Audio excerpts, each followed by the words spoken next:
Look at this scene. Look at how cool it is. I mean, just watching it, you must think that it's from a pretty cool anime, right? Well, you'd be wrong, because this isn't an anime. Hello, Lextorias here. I have a green screen now, but we'll talk about that later. What I do want to talk about right now is a little show called Daily Life of the Immortal King. If you don't know what that is, I honestly don't blame you, because there is so little online for this show that I'm honestly not sure if it was a COVID-induced fever dream or not. Daily Life of the Immortal King, which for the rest of this video I will be referring to as Daily Life of the Immortal King, which for the rest of this video I will be referring to as Daily Life, is a Donghua produced by Bilibili, and let me explain what those two words mean. You see, Bilibili is a Chinese video sharing website that's kind of like YouTube but with actually good original content.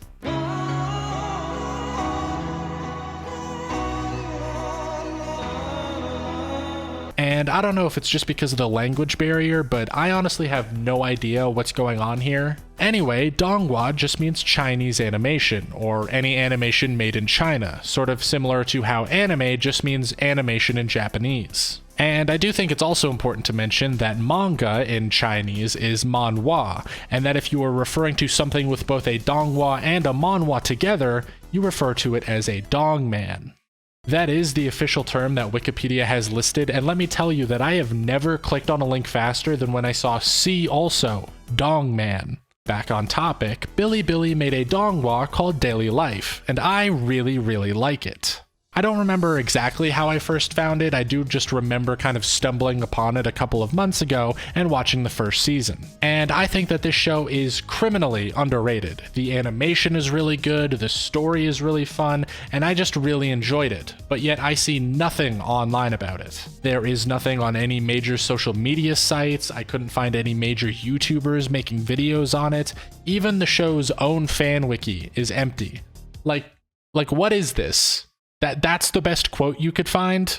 And so I actually talked about season 1 in my 2021 end of year review video because I didn't think the show really had enough to make a standalone video about. But I just recently saw season 2, which has some really weird and crazy shit in it. So now I'm here making a video on Daily Life of the Immortal King. I want to show you what this show has to offer, highlight some episodes that I think are really good, and hopefully persuade you to watch it. So let's get into that.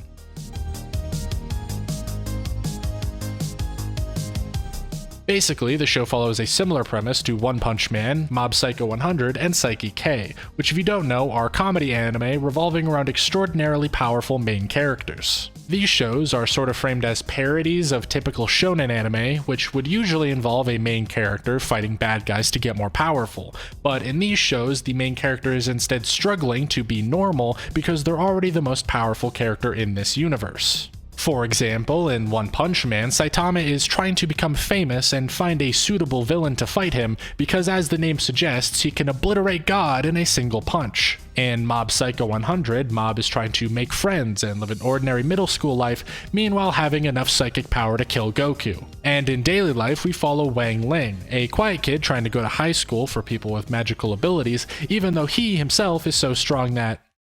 well, we'll get into that in a second.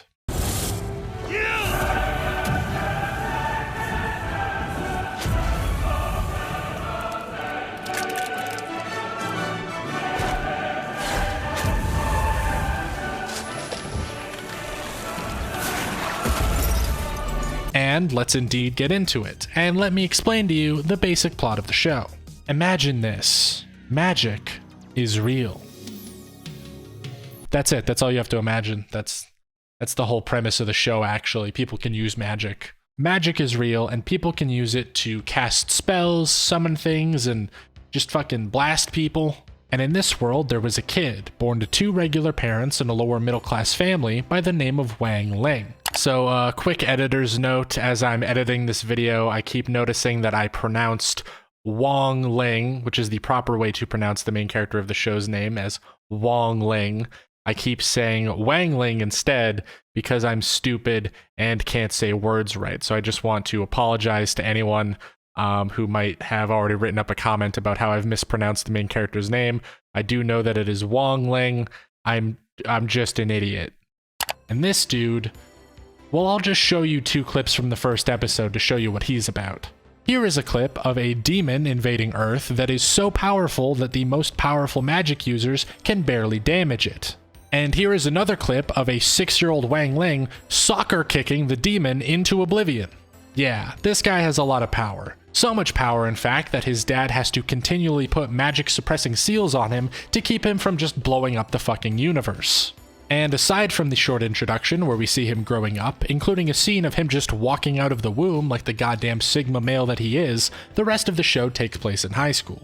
Wang Ling enrolls in a Hogwarts-esque magical high school and goes through ordinary high school slice-of-life shenanigans as well as epic magical battles. That's it, that's the show.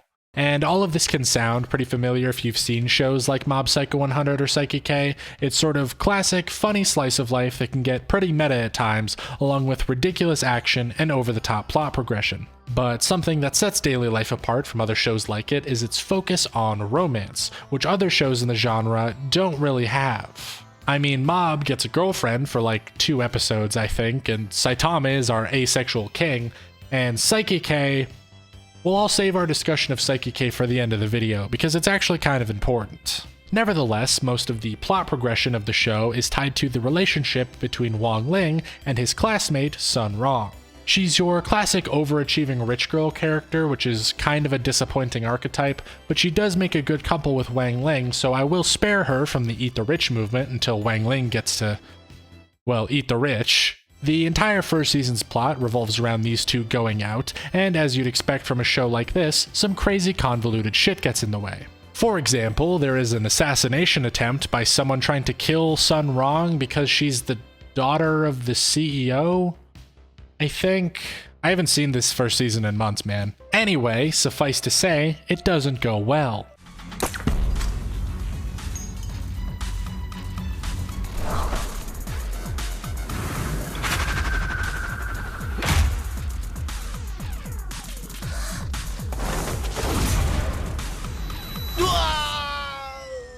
And that's pretty much season 1. It's a tight-knit love story that honestly feels pretty satisfying, and the last episode in the season does go so incredibly hard.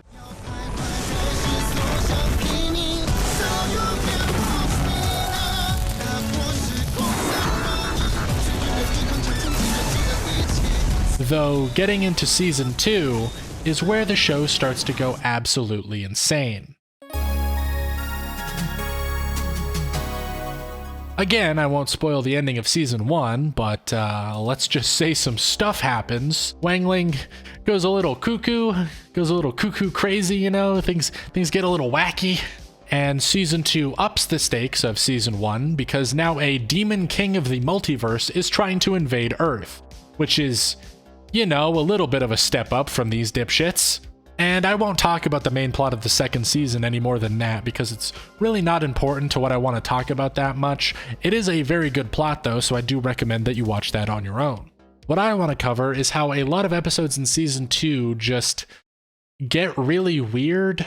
So in season 1, the show throws a lot of references around to both meta elements like the show itself, as well as pop culture like video games.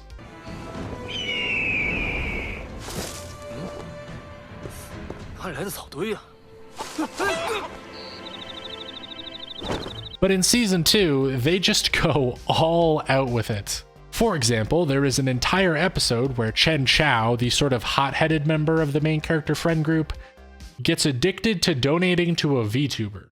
Like, I'm not kidding. The entire plot of this episode is that he gets addicted to donating to this VTuber anime streamer Fox girl and starts donating to her so much that it starts killing him. This man literally simps himself to death. That is the actual conflict of this episode. The VTuber turns out to actually be a demon sucking out his life energy, and not a demon in the anime girl kind of way, but a demon more in the tentacle monster the anime girl gets with kind of way. And the very next episode's premise is that Sun Rong's family goes broke because their company gets illegally shorted in the stock market due to market manipulation. Like, what the fuck?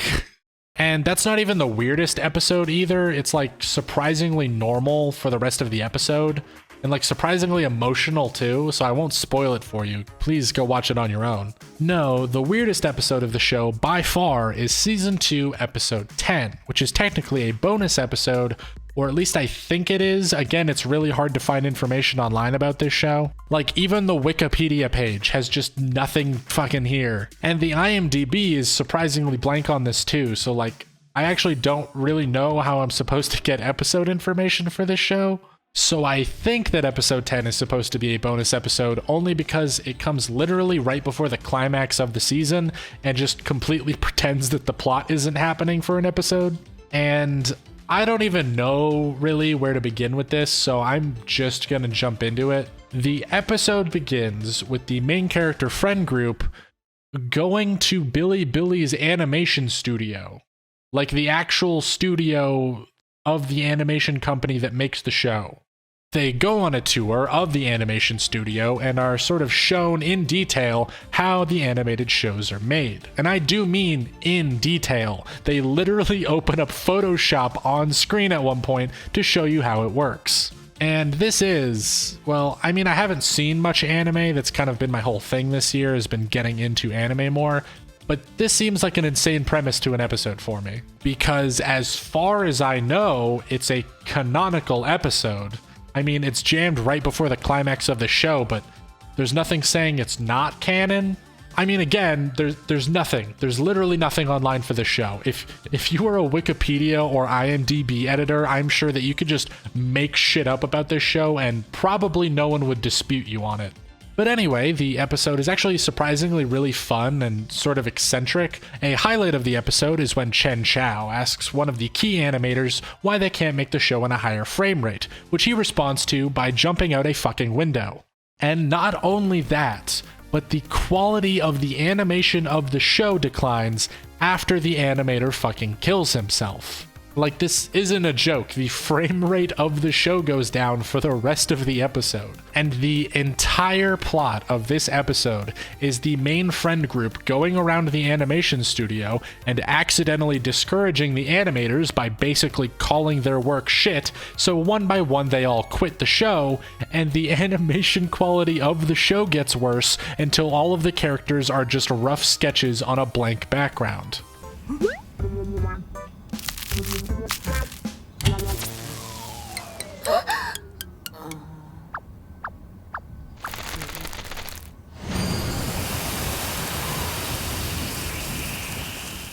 This is like the slice of life version of the last episode of Evangelion. And the ending of the episode literally just drives the insanity home, because Wang Ling literally breaks the fourth wall, goes into the real world, walks around the real world animation studio, beats the shit out of the director until he fixes the animation of the show.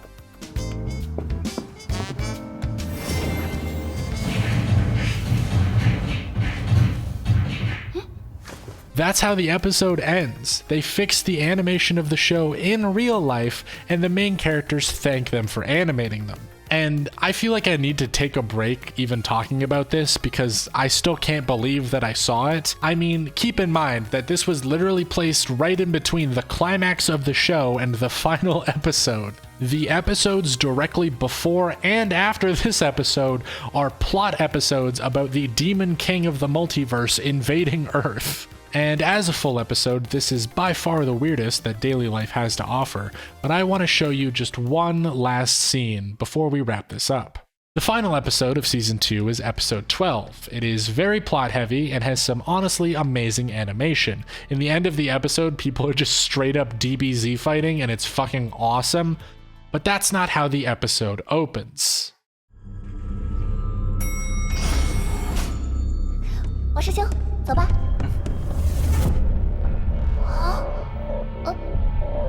怎么感觉怪怪的？这是怎么回事？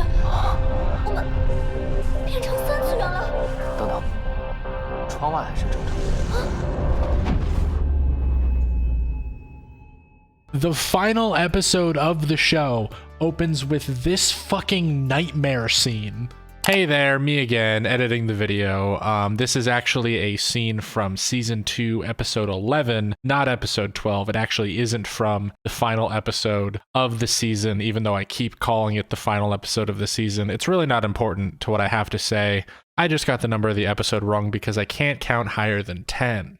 Basically, in order to try and stop Wang Ling from entering the final fight, the demons trap him in a pocket dimension, and the pocket dimension looks like this. Again, I haven't seen a lot of anime, but I haven't seen such a blatant switch to awful CGI since Attack on Titan Season 4. Fucking got him, dude. I am just kidding, of course. I do actually really like Attack on Titan. I'm watching the final season now as it's coming out, and it's fucking amazing. No, this CGI is deliberately bad because the pocket dimension that the demons use is a computer simulation, so this is literally meant to look like a shitty video game. And that's pretty much the joke, both in the episode and in this video. I really just wanted an excuse to show you 3D Wang Ling because, well, he haunts my dreams at night.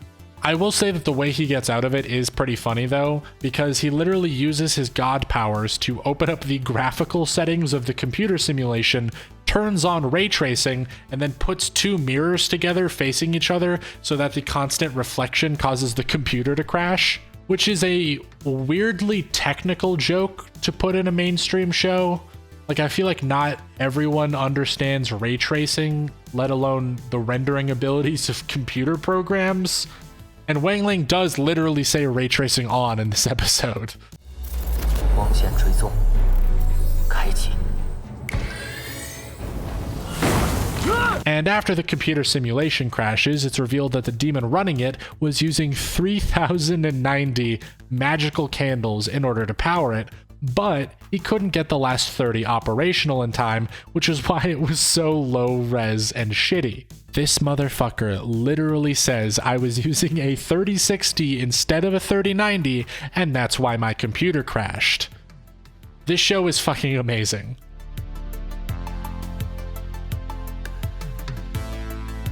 So that's my coverage of daily life of the Immortal King. Hopefully this video did a good job of showing what it is, and maybe even convince you to watch it if you haven't already. With how much I've talked about it, I do think it's pretty obvious that I really like this show. It has some fun characters, fun story, and honestly some really banger animation. Like, the last shots in the weird animator episode just look so good to me, and a lot of the show looks like that. And the comedy is obviously a selling point. I do want to mention that the show isn't usually as meta and self-referential as some of the clips that I've shown and talked about, but it is genuinely funny in a slice of life sort of way, and it takes itself a lot more seriously than One Punch Man or Mob Psycho or shows like it, which makes it even more surprising when they do just go all out meta with some of the jokes in the show. And so I do think that daily life is criminally underrated. I mean, with how little I've seen online of this show, I can't imagine that a lot of people have seen it.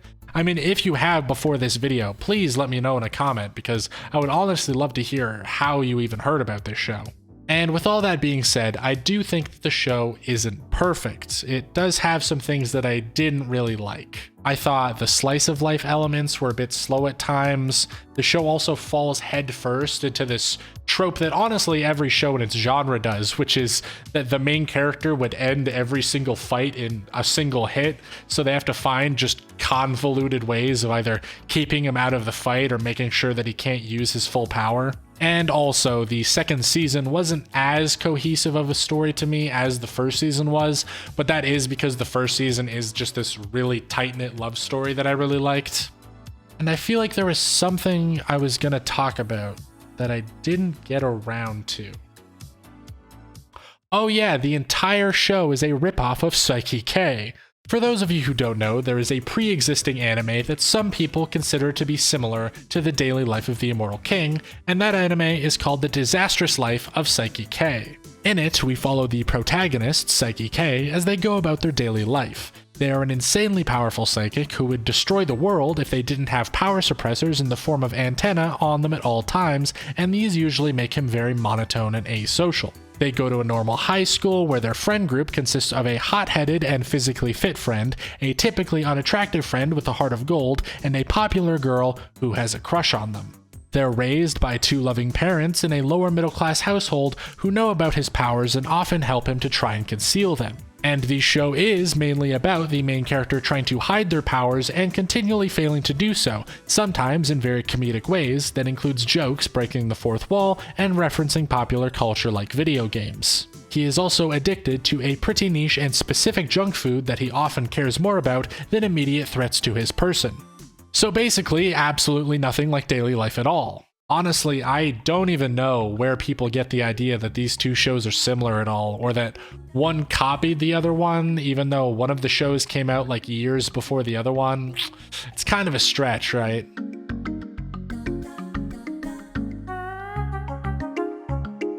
Whew. So this video took a weirdly long time to make. If you didn't already notice, the look of my videos might be a little bit different to what you're used to. You see, my headphones are red now. Oh, and also I have this giant fucking green screen behind me. Like, I don't know if it shows up well on camera, but this thing is 10 feet wide.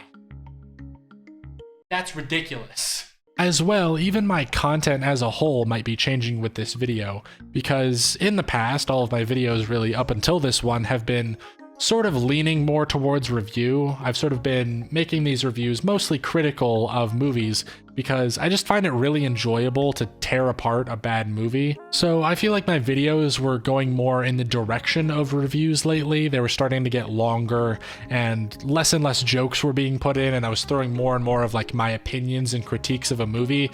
So I think with this video, I'm going to try and kind of steer the train back on track onto the rails of comedy and entertainment first. Going forward, I do want to make more, I guess you'd call it recommendational type videos, where instead of just talking about a recent movie or show that I saw, I might talk about an older one or one that I just particularly like that I want to kind of show to you guys. So if you like this video and want to see more videos like it, make sure to subscribe for more and leave a like if this green dog is cute.